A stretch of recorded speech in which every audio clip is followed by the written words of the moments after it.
कदमों में बैठा है लेकिन मुनाफिकत लेके बैठा है। सुभान अल्लाह, ये बात सुभान अल्लाह।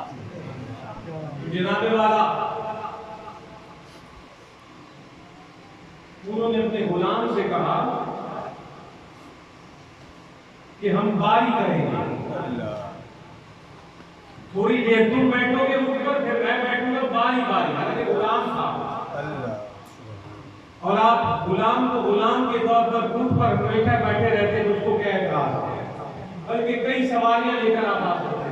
आप 24 लाख मरतबा मील के मालिक थे, आप अमीरुल मोमिनीन थे, आप खलीफा रसूल थे, आप दुनिया में जन्नत की बशारत लेने वाले अशरा मुबशरा 10 मुबारक लोगों में जाते थे। आप रिश्ते में रसूलुल्लाह सल्लल्लाहु अलैहि वसल्लम के सुसर थे, आप सहाबी थे, लेकिन आपने इनाम क्या था? वाह वाह। जिनके रास्ते पर चलने की दुआ हम हर नमाज में मांगते हैं, कभी कदम भी उठाया है ना अपने लोगों की सीरत पर। जनाबे वाला जब आपकी सवारी फाते शहर के करीब पहुंची तो जो वहां पहले फौज मौजूद थी और वो फतह कर चुके थे शहर, लेकिन उन्होंने आगे शर्त रखी थी कि अमीरुल मोमिनीन खुद तशरीफ लाएं। आप खुद तशरीफ ले गए वहां शहर को कब्जा करने के लिए। तो दूर से जब सवारी नजर आई तो फौज के जो बड़े बड़े जरनैल और सिपह सलार थे वो घोड़ों पर बैठकर दौड़े और अमीरुल मोमिनीन की खिदमत में गए और अर्ज करने लगे, हजूर आप घोड़े पर दौड़े, हम शाहाना अंदाज से एक फातेह बादशाह के रूप में आप शहर में दाखिल हुए, रो पड़े काफिरों पर, मुसलमानों का कि उनका खलीफा आ गया है।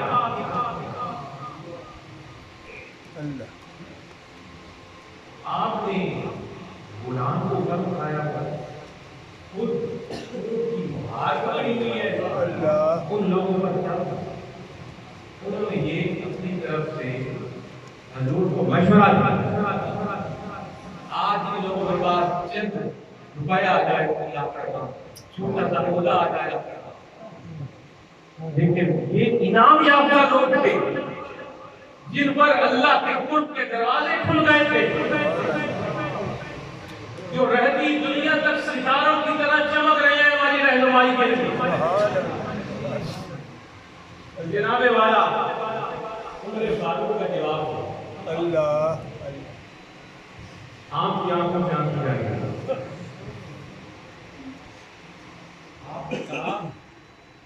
अल्लाह उमर अल्लाह कौन उमर? अल्लाह इस उमर को तो ढंग से बकरियां चरानी नहीं आती थी। सुभान अल्लाह सुभान अल्लाह। अरब में एक उस जमाने में अल्लाह ये एक तरीका था कि बकरियां बच्चा बच्चा चराता था और सबसे आसान काम समझा जाता था भेड़ बकरियां चराना। अल्लाह उस माशरे में, जिस माशरे 1400 साल पहले की बात है, तो एक मामूली सा काम था, हर बच्चा बकरियां चराना चाहता। हुजूर ने फरमाया ये उम्र और ये तो बकरियां चलाना नहीं चाहता, ये तो बकरियां चलानी इसको नहीं आती थी। आज जिसको तुम खलीफा कह रहे हो, अमीरुल मोमिनीन कह रहे हो, 24 लाख मरतबा मील का मालिक कह रहे हो, बकरियां ढंग से चलानी नहीं आती। ये तो अल्लाह ने करम किया, अपना रसूल भेजा और ये मेरे पीर की गुलामी है जिससे उमर को आज इज्जत मिली और लोग उसके दबदबे से डरते हैं। ये रसूलुल्लाह की निस्बत है कि ना होती तो मुझे तो बकरियां चलानी। मेरी क्या शान? शान इस्लाम की है, शान कुरान की है, शान कुरान लाने वाले की है और शान कुरान भेजने वाले की। उसके बाद आपने आगे विचार फरमाया, तुम कह रहे हो कि मैं जाहो जलाल के साथ शहर में जाऊं, लश्कर के साथ, घोड़े इर्द गिर्द हो, मेरे ताज मेरे सर पे हो, नंगी तलवारों वाले बॉडीगार्ड मेरे इर्द गिर्द हो, तो मेरा रोब पड़ेगा कपड़ों पर। सुन लो, हमारा रोब सिर्फ कुरान है और इताअत रसूल है। जब तक अल्लाह और उसकी रसूल की इताअत हम करेंगे, हमारा दुनिया पर रोब होगा। और जब हम कुरान से फिर गए, हम तिनके की तरह पानी में बह जाएंगे। हमारी ना कोई इज्जत रहेगी, ना कोई नाम रहेगा, ना कोई मकाम रहेगा। मैंने अर्ज कर दिया कि ये वो इनाम याफ्ता लोग हैं, ये रब के कुर्ब में पहुंचने वाले वो लोग हैं जिनके रास्ते पर चलने की आप और मैं दुआओं से मांगते हैं। आओ आज के इस दिन पर आओ, जिलहज की 9 तारीख को आओ, जिसको कि दुनिया हज के नाम से याद करती है और समझती है। मुझसे पहले मौलाना साहब ने खूबसूरत अंदाज में बयान कर दिया आपको कि 8 हिजरी हज की फर्जियत नाज़िल है। और ये भी आपको इल्म है कि आपके और मेरे आका मोहम्मद मुस्तफा सल्लल्लाहु अलैहि वसल्लम इस दुनिया से 10 हिजरी में पर्दा फरमा गए। तो मतलब ये कि हजूर के इस दुनिया से पर्दा फरमाने से विसाल से तकरीबन 2 साल पहले हज फर्ज हुआ। पहले साल हज फर्ज हुआ, आपने हज नहीं किया। आपने अबू बकर सदीक रज़ी अल्लाह ताला अन्हु की सरबराही में लोगों को भेजा कि जाओ हज करें। लेकिन अगले साल 9 हिजरी को, अब 9 अपनी विसाल से चंद माह पहले, 9 हिजरी के भी बाद की बात, आपने हज किया। आपने पहले साल हज इसलिए नहीं किया कि आप पहले साल हज करते तो शायद फिर अगले साल भी आप हज पर जाते और हम पर 2 दफा हज फर्ज हो जाता। हजूर ने एक ही दफा हज किया कि मैं एक ही दफा हज कर रहा हूं, इसलिए तुम पर भी क़यामत तक जिंदगी में एक दफा ही मिलती है। जो एक दफा हज अदा करने के बाद में 100 हज कर ले, वो उसके फर्ज नहीं होंगे, सारे नफली हज समझे जाते। उसका एक ही हज होगा जो उसने पहला किया और वही उसका फर्ज हज। इसलिए अगर आप हज कर चुके हो तो दोबारा हज पर जाने की बजाय उन्हीं पैसों को दीन की खिदमत के लिए लगाओ, उन्हीं पैसों को अपने अहलो-अयाल पर, उन्हीं पैसों को गुरबा, यतीमों, मस्कीनों पर खर्च करो, उन्हीं पैसों को इल्म की तरक्की के लिए खर्च करो। आपको फर्ज कर चुके हो ना, पैसे क्यों बर्बाद कर रहे हो? नफली हज का सवाब मिलेगा जरूर, लेकिन मौजले में खिदमत इंसानियत करना उस नफली हज से भी बढ़कर। जनाब आपने मैं उस तफसील में नहीं जाता, चंद मिनट आपसे और गुफ्तगू करूंगा। हजूर ने खुतबा दिया, अज़ीम शान खुतबा दिया।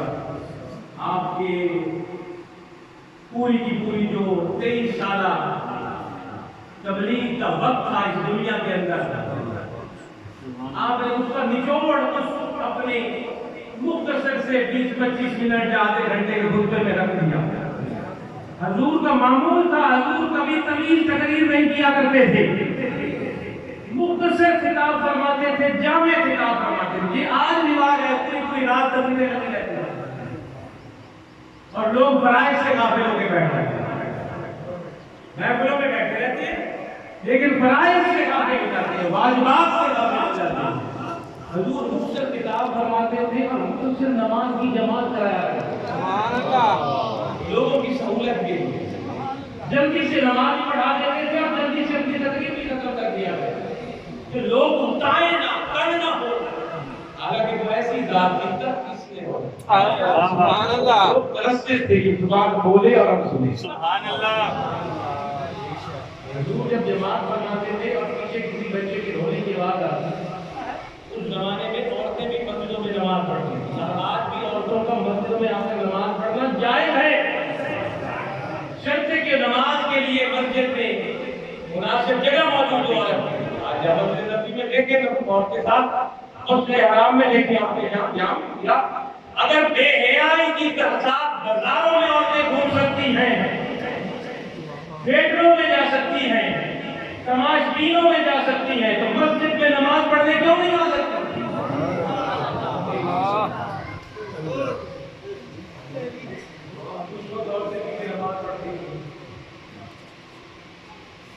तो हुजूर ने जब किसी बच्चे की रोने की आवाज आती, हुजूर अपनी नमाज इंतहाई मुख्तसर करके जल्दी से सलाम फेर देते थे कि बच्चा रो रहा है, शायद उसको दूध की जरूरत हो, चीज की जरूरत हो, माँ नमाज में है, वो तड़प रही है, जाए और बच्चे ये रसूलुल्लाह की तालीमात। वाह वाह वाह हमने क्या बुत खड़े किए हुए हैं, अजीबोगरीब इबादत बनाकर जिनका इबादतों से ताल्लुक ही कोई नहीं। हालांकि पूरी की पूरी जिंदगी इताअत अल्लाह और इताअत रसूल में गुजार देना ही इबादत है। सुभान अल्लाह किसी को हंस कर मिल लेना इबादत है, किसी को मुस्कुराकर बात कर देना भी इबादत है, एक खजूर दे देना किसी को इबादत है, एक घूंट पानी पिला देना इबादत है, रास्ते में पड़ा हुआ पत्थर उठाकर रास्ता साफ कर देना इबादत है, छिलका उठाकर साइड में रख देना इबादत है। वाह वाह वाह इबादत नमाज से शुरू होकर रास्ते को साफ करने तक जाती है। सुभान अल्लाह सुभान अल्लाह अब हज में आए, भूख से 10 मिनट में आवाज कम करूंगा। हालांकि मुझे यकीन है कि मैं इधर बोल रहा हूँ, आप बताएंगे ज़्यादा बोलना चाहिए, बेशक ज़्यादा लंबी जो अल्लाह पाक एक लोगों में चाहत नहीं है, बोलते रहो हर बात में। इसलिए हुजूर गौस पाक ने भी दिन मुकर्रर किए हुए थे अपने किताब में कि लोग आसानी से आ भी जाएं सुनने के लिए और लोगों में चाहत भी रहे। तो मोहतरम पीर भाइयों, सुभान अल्लाह हज जो शरीयत में फर्क है, जिसका मैंने अर्ज कर दिया जिंदगी में एक मरतबा, वो जो इन्हीं मखसूस अयाम में जो 5 दिन पर मुहीत अयाम, आज कोई एक दिन में या 1 घंटे में अदा नहीं होते, इसके अलावा नहीं।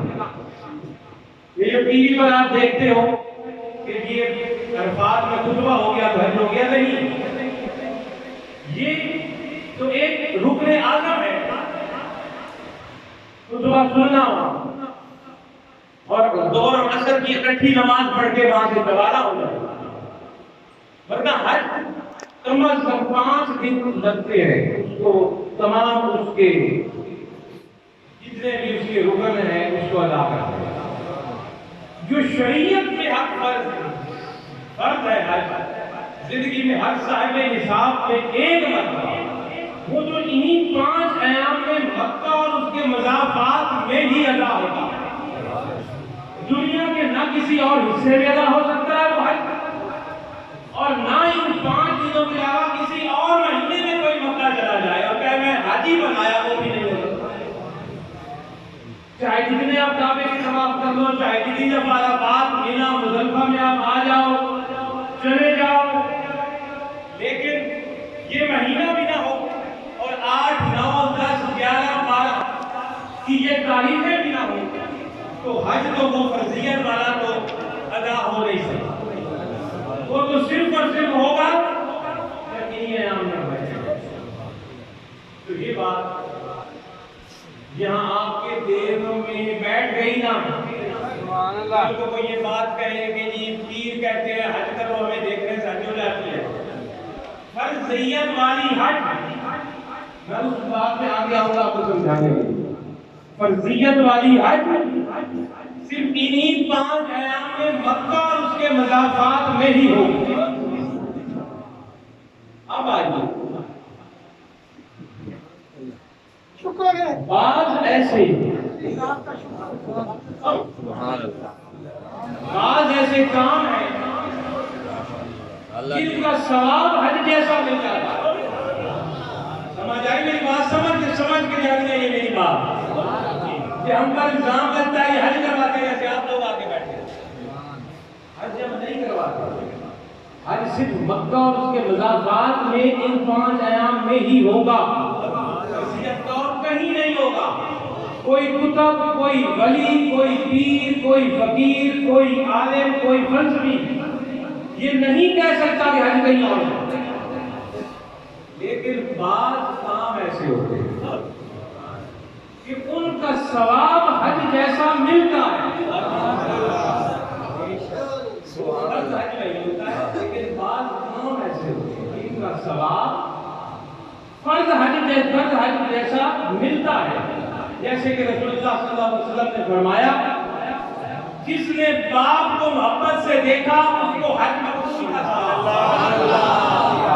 जिसने माँ को मोहब्बत से देखा उसको मकबूल हज का सवाब। हज मकबूल कबूल हुआ है। मक्का जाए, काबे के तवाफ करे, मुज़फ़्फ़रबाद जाए, कबूल हो ना हो वो फर्जियत वाला है। हज जैसा सवाब माँ और बाप को मोहब्बत से देखो, हज मकबूल का सवाब। अब ये हज नहीं हुआ लेकिन हज जैसा सवाब मिल गया। जिनके घरों में माँ बाप बैठे जाओ उनकी आज ज़ियारत करो, हज। इसी तरह से जो पीर होता है, पीर कहते हैं इल्म देने वाला, रसूल की इल्म देने वाला, अल्लाह का इल्म देने वाला, अल्लाह की तरफ बुलाने वाला। वो भी हर मुरीद का रूहानी बाप होता है। हर मुरीद का रूहानी बाप होता है। तो पीर की ज़ियारत भी हज मकबूल जैसा सवाब है।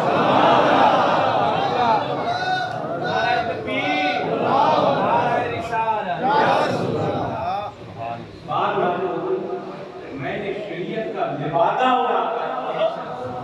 बात को वाज़ेह कर दिया है और समझने वालों को समझ भी आ गया, तो मैं नहीं भी बोला।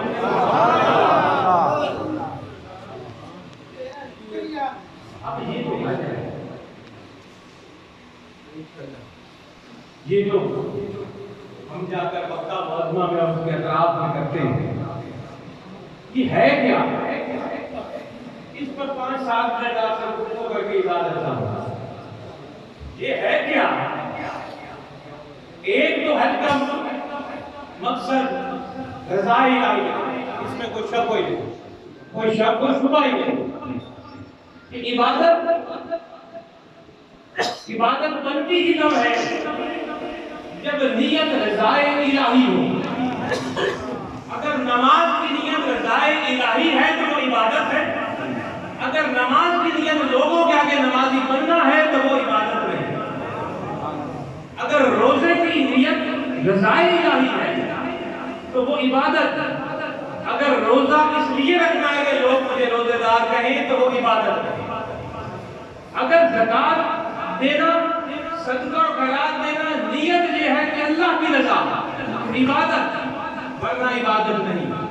इसी तरह से काबे का तवाफ करना, अरफात में जाना, सितार को कंकरियां मारना, एहराम बांधना, जितने भी रुकन हैं सबका नियत और इरादा ये है अल्लाह की रज़ा और खुशी और गुनाहों की तौबा, तो वो इबादत। और अगर इरादा है हाजी बनूं, लोग मुझे हाजी और हलाज कहें तो इबादत नहीं, फिर हाजी हुआ है नाम का वो भी। तो एक तो हज का मकसद है अल्लाह की रज़ा हासिल करना। और मौलाना साहब ने बता दिया जो अल्लाह की रज़ा के लिए हज करे वो तो ऐसे हो गया जैसे आज माँ के पेट से। और दूसरा, एक अल्लाह की रज़ा हज का मकसद, और दूसरा हज हमें तारीख और माजी के साथ वाबस्ता करता है, जोड़ता है। तारीख के साथ वाबस्ता करता है और अल्लाह के महबूबों की अदा करने का नाम हज है। क्या अल्लाह के महबूबों की अदाओं को अख्तियार करने का नाम हज है। आइए हम जाते हैं काबे का तवाफ करके। काबा पहले तो किसने बनाया? अल्लाह के दो महबूबों ने ईंटों पे ईंट रखते गए काबा, और रब ने कहा मेरा घर है। हज़रत इब्राहीम और इस्माईल अलैहिस्सलाम की मैं बात कर रहा हूं। अल्लाह तो कहता है मैं घर से पाक, जिस्म से पाक एक नूर हूं। सारी कायनात उसका घर है, सारी कायनात में रब नहीं समा सकता, और अगर समाना चाहे तो एक महबूब के दिल में समा सकता है, जो पूरी कायनात में नहीं समाता, इतना बड़ा है। लेकिन अगर समा सकता है तो सिर्फ अपने मुहिब के दिल में समा सकता है। तो इस तरह मुहिब का दिल भी तो रब का घर हुआ, मुहिब का दिल भी रब का घर हुआ। अब किसी मुहिब का तवाफ करना भी क्या अल्लाह के घर का तवाफ है? वो एक अलग मौजू है, उसको मैं नहीं छेड़ पाया। रब कहता है मुहिब के दिल में समा सकता हूं, अपने आशिक के दिल में मैं हूं, और दिल मेरा घर है। तो क्या उस आशिक के गिर्द तवाफ करना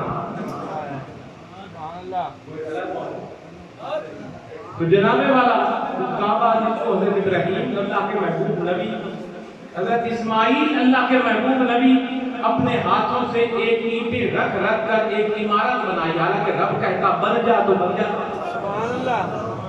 उसने कहा बन जा। और जो बेजान अंडे से जिंदा चूजा निकाल सकता वो काबा खुद नहीं बना सकता था, बना था।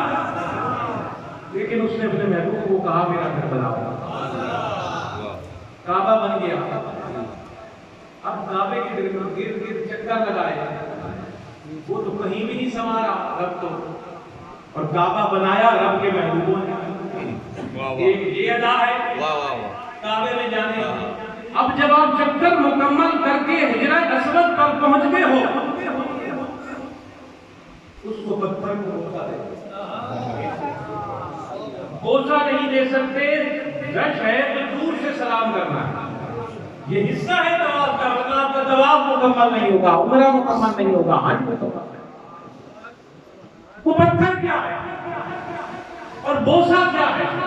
पत्थर माना जन्नत से आया है, हजूर ने लगाया अपने हाथों से, पहला गिर गया, सलाम आया, फिर नबी पाक सल्लल्लाहु अलैहि वसल्लम ने हाथों से रखा लगाया, और हजूर ने अपने होठों से उस पत्थर को बोसा।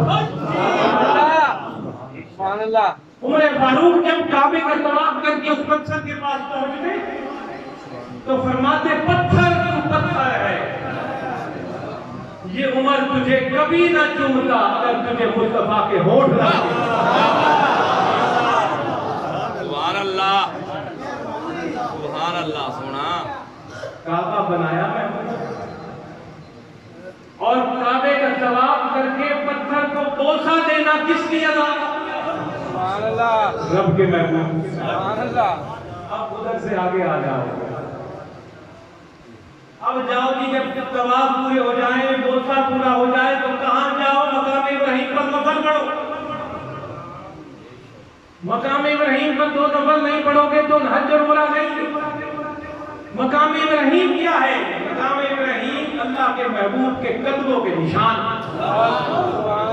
वहाँ पत्थर पे हजूर के कदमों के निशान लगे हुए। वो पत्थर जिस पर खड़े होकर आपने काबे को तामीर किया था, और वो पत्थर रब के ऊपर से ऊपर और नीचे जाता था। जब ऊपर दीवार जाती गई तो पत्थर के ऊपर जाता कि आपने खड़े होकर काबे को तामीर किया। आज जब तुम काबे का तवाफ कर ले, वो भी रब के महबूबों ने बनाया। जब हुजरे अस्वद को बोसा दी, उसको निस्बत भी रब के महबूब के होठों से। तो फिर जा, जहां मेरे महबूब के कदम लगे वो तेरी सजदा है। वो भी उसके महबूबों की अदा। वहां से चलो, आज जो लोग रब के महबूबों को काट कर पता नहीं किस अल्लाह पर पहुंचना चाहते हैं जो काबे में बैठा है। जनाबे वाला आगे हुआ। उसके बाद अब आपने सफा मरवा पे जाने से पहले मकाम इब्राहीम पर नफल अदा करने के बाद आपने ज़म से पानी पीना। जो लोग हज पर गए, उम्रे पर गए, वो मेरी ये बात को अच्छी तरह समझ रहे हैं, इसी तरतीब से वहां सब कुछ होता है। अब ये ज़म क्या है? वो पानी क्या है? ऐसा मुतबर्रिक और शान वाला पानी है जिसको जिस नीयत से पियो वो उसी का फायदा देता है। सुभान अल्लाह। शफा की नीयत से पियो शफा मिलेगी, ताकत की नीयत से पियो ताकत मिलेगी। जिस नीयत से उस पानी को पियो वही पिए, कोई मिलता है। और बाकी पानी जमीन पर बैठकर पीना है सुन्नत रसूल के मुताबिक। और ज़मज़म की ताज़ीम और प्रोटोकॉल ये है कि उसको खड़े होकर पियो। सुभान अल्लाह, सुभान अल्लाह। बाकी हर चश्मे का पानी बैठकर पियो। ज़मज़म की ताज़ीम ये है कि उसको खड़े होकर पियो, काबे की तरफ होकर के। अब ये कितना प्रोटोकॉल वाला ताज़ीम वाला पानी कैसे बन गया? उसकी शक्ल भी दूसरे पानी जैसी, जायका भी दूसरे पानी जैसा। जैसे हमारे घरों में पानी मिलता है, जैसे यहाँ मिलता है, जैसे लाहौर मिलता है, जैसे अमेरिका मिलता है, जैसे मदीना मिलता है, वैसा ही मक्के वाला भी चश्मे का है। मक्का के बाकी पानी, मक्का शहर के बाकी नलों से निकला हुआ पानी बैठ के पियो, लेकिन जो चश्मा ज़मज़म से पानी निकला है खड़े होकर पियो। इसका प्रोटोकॉल है। ये प्रोटोकॉल क्यों है? पानी क्या है? पानी क्या है? ये अल्लाह के महबूब की कदमों की शान। इस्माइल अलैहिस्सलाम ने एड़ियां मारी जमीन पर, चश्मा निकल पड़ा और उनकी वादा मुतलबा दौड़ कर आई। उन्होंने कहा ज़म-ज़म, ज़म-ज़म कहते हैं अरबी में रुक जा पूरी दुनिया डूब जाएगी। थोड़ा निकल, थोड़ा उछल पानी। ये ज़म-ज़म क्या है? इस्माइल के कदम लगे एक नबी के और जनाबे वाला ऐसा चश्मा निकला, आज तक चल रहा है, क़यामत तक चलेगा। इर्द गिर्द मक्के में पानी ही कोई उस चश्मे के इर्द गिर्द, और ऐसा मीठा पानी है, इसकी ताज़ीम में खड़े होकर पियो क्योंकि उसको निस्बत रब के महबूब के कदम से। चलेगी ये सारी चीजें हो गई। आगे अब आ जाओ सफा और मरवा पर। वो क्या है? अब वो दौड़ना है पहले पहाड़ से दूसरे पहाड़ पर। रब कहता है ये भी मेरी इबादत है। सुभान अल्लाह। तो रब से पूछे इलाही तेरी इबादत तो मान भी, नमाज पढ़े, तेरी ताज़ीम, तेरी उसमें तस्बीह पढ़े, तेरी हम्द करे, तेरी खातिर रोजा रखे, तेरी खातिर माल लुटाए, तेरी खातिर लोगों से रख रखाव रखे, माना समझ में आई बात कि इबादत बनी। लेकिन ये पहाड़ों के अंदर दौड़ना भागना, एक पहाड़ दूसरा पहाड़ फिर दूसरा, ये कैसी इबादत है? जैसे मैंने अर्ज की, हम लोगों को तो इबादत का मफहूम ही पता नहीं इबादत क्या है। आज समझ के बैठे तस्वीरों के मन के ही इबादत है। इबादत तो बहुत अच्छी चीज का नाम है।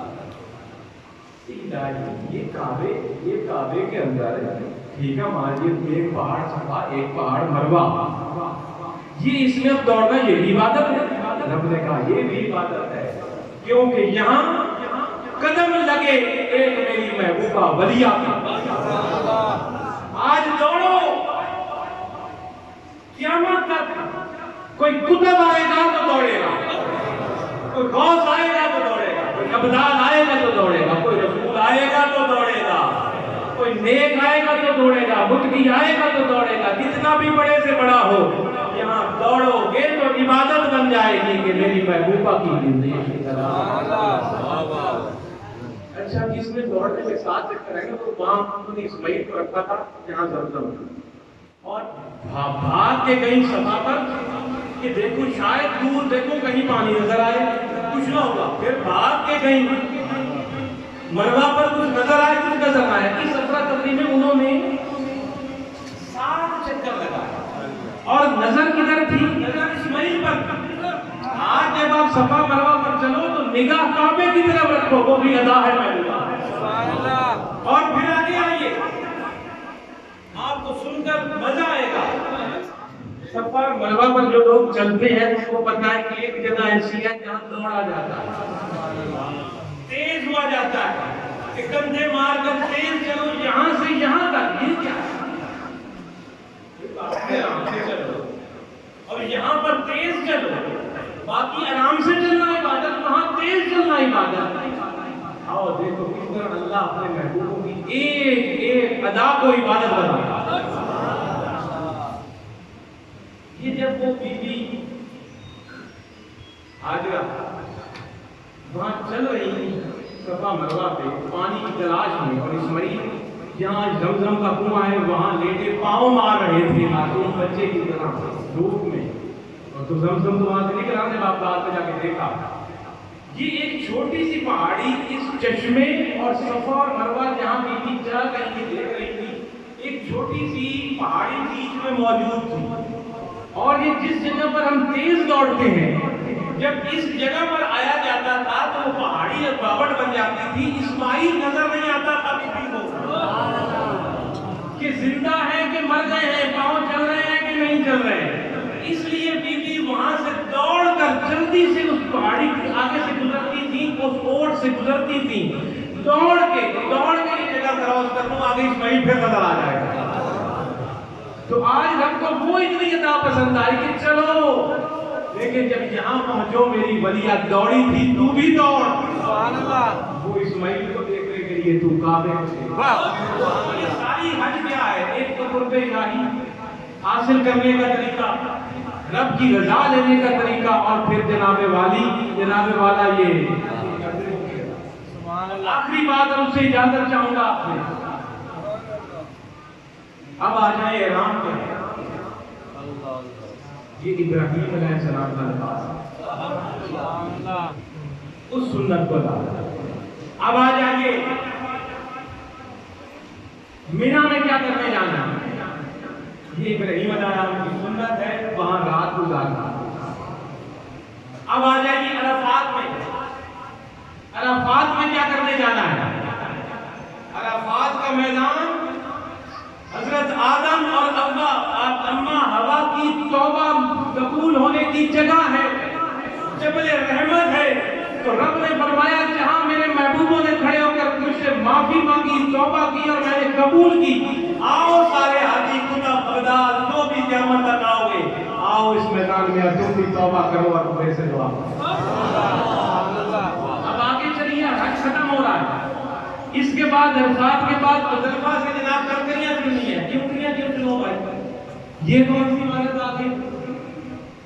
ये फलसफा है हज में आपके सामने अर्ज कर रहा हूं, आसान जुबान में, लोगों को नहीं पता इस बात का तरीका। वो एक रस्म रिवाज के पीछे चले, सोचते नहीं कि ये है क्या ये बात। सुभान अल्लाह। अब जनाब मुज़दलिफा में आ जाओ, कंकरियां चुनो। क्यों चुने? 21 कंकरियां उठानी है और 3 शैतानों को मारनी है। 7 एक जगह पे, 7 एक जगह पे, 7 एक जगह पे, फिर ये तेरा हज मुकम्मल होगा। तो वो जनाने वाला इसलिए है कि पहले शैतान को कंकरी उस जगह मारनी है जहां शैतान ने आकर बीवी हाजिरा को रगड़ा और कहा ये तेरा शौहर बेटे को ज़िबा करने जा रहा है, शिकार में लेके नहीं जा रहा, इसको रोक ले। 80 साल की उम्र में तुझे बच्चा मिला है, इतना मोहब्बत से पाला हुआ, इसको रोक ले, ये कुर्बान करने जा रहा है। रब की नजर आते हजरत हाजिरा ने कंकरी उठाकर मारी, दफा हो जा, मुझे तू गफलत की तरफ लेकर जा रहा है, रब से दूरी की तरफ। ये रब की उस महबूबा की अदा है कि पहली कंकरी पहले शैतान को, दूसरे शैतान को। ये वो जगह है जहां शैतान आया इस्माइल अलैहिस्सलाम के पास और सच करता है तेरा बाप तुझे कहीं शिकार पर या दावत पर लेकर नहीं जा रहा, ये तुझे कुर्बान करने जा रहा है। इस्माइल ने कंकरी खाकर मारी, दफा हो जा, वाला हुआ शैतान तुझे तो बैठाता। ये दूसरी कंकरी जो हज मार रहा है। और तीसरे शैतान को जो मारना है जिसको शैतान अकबर कहा जाता है, बड़ा शैतान, वहां जाए ना कहते हैं सगीरा शैतान, अकबर शैतान। तो अकबर शैतान को कंकरी वहां मरती है जहां अब वो शैतान खुद इब्राहीम अलैहिस्सलाम के पास आया और कहता है ये क्या मोहब्बत और क्या कहता है तो बेटा दिया 80 साल में, अब कहा मेरे रास्ते में कुर्बान कर दो, ये क्या मोहब्बत हुई? तो इस्माइल अलैहिस्सलाम ने, इब्राहीम अलैहिस्सलाम ने कंकर उठाकर मारा, तबाह हो जा ला वलादत वल्ला बिल्लाह। ये है वो तीसरे शैतान को कंकर मारना। जब कंकरियां लग गई तो उसके बाद जब इब्राहीम ने अपने बेटे इस्माइल को कुर्बान किया, अब हाजियों को कहा गया अब तू जा और बकरे को कुर्बान कर। वही अदाएं हैं भाई महबूबों में, और ये वही कुर्बानी है जो रब की महबूबों की अदाएं हैं।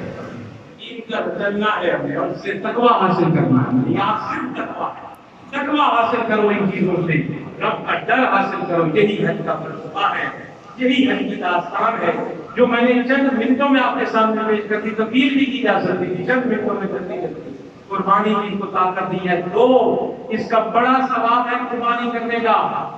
कुर्बानी के जानवर के कितने बार हैं, उतनी नेकियां लिखी जाएंगी और उतने जनाब गुनाह।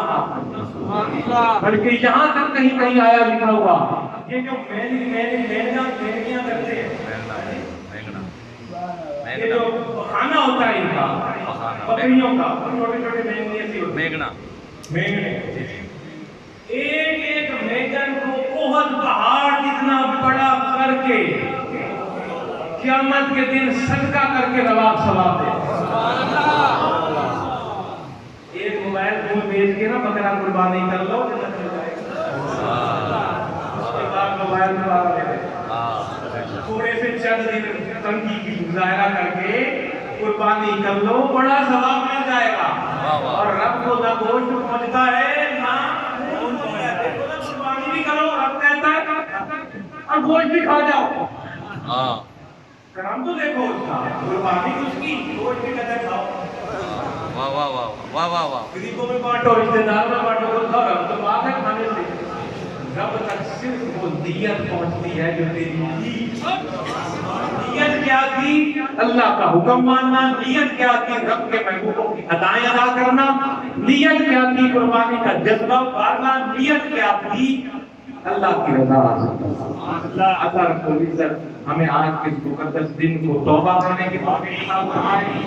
और तौबा से 10 दिन, 13 दिन ये जो है इस महीने के, ये तौबा और इस्तग़फ़ार के दिन है। इसमें तौबा करनी चाहिए, कुरान कसरत से पढ़ें, दरूद शरीफ कसरत से पढ़ें। जो इसमें रोजा रखे उसके बड़े सवाब हैं।